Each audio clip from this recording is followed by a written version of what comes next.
বন্ধুরা আমরা এখন আম বানানো খাবো। কই দেখি আমটা দেখি।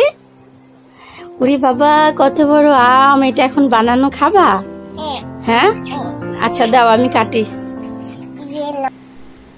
আসসালামু আলাইকুম বন্ধুরা, সবাই কেমন আছেন? আশা করি সবাই ভালো আছেন।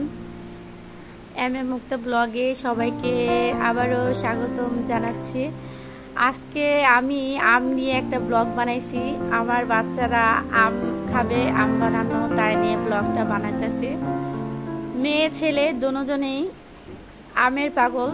আম দেখলে আর তাদের কোনো কথাই নাই, মানে লবণ আর মরিচের গুঁড়া নিয়ে বসে গেছে যে আম খাবে। এর জন্য আমি একটু আম ছিলা দিতেছি। ভিডিওটি যদি ভালো লাগে তবে আমাদের চ্যানেলটি লাইক, কমেন্ট, শেয়ার এবং সাবস্ক্রাইব করে যাবেন এবং আমাদের অন্য অন্য ব্লগ আছে ওগুলা দেখে নেবেন। আমাদের সাথে থাকবেন ভিডিওর সাথে। তো দেখতে থাকুন ভিডিওটি। তো এখন আমি আম কাইটে নিতেছি, দেখেন কুচি কুচি করে। এরা তো আশায় বয়ে রয়েছে কোন সময় কাটা হইব, আর মাঝখান থেকে একটু একটু খাওয়া শুরু করে দিছে। দেখেন মাখানোর আগে খাওয়া শুরু করে দিছে আম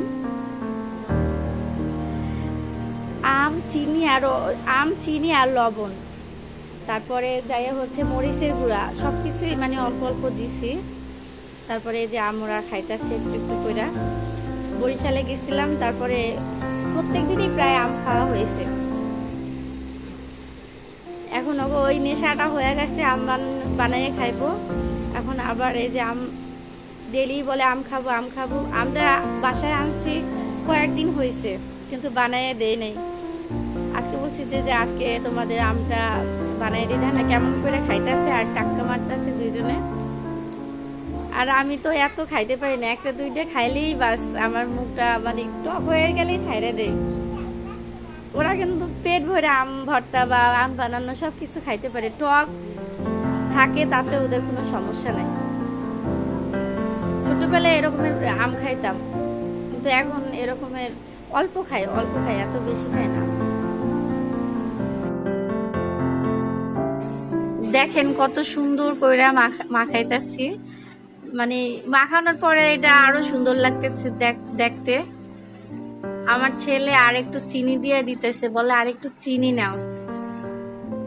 তো আমের সাথে যদি চিনি না মিশে একটু, তাহলে তো মুখিয়ে নিতে পারবো না, কারণ আমি টক মানে বেশি একটা খাইতে পারি না, অল্প খাইলে আমার মুখ ফিরা যায়। আর আমার বাচ্চারা আস্ত আস্ত আম কেমনে করে চাবায়া কস কস করে খাইতে থাকে।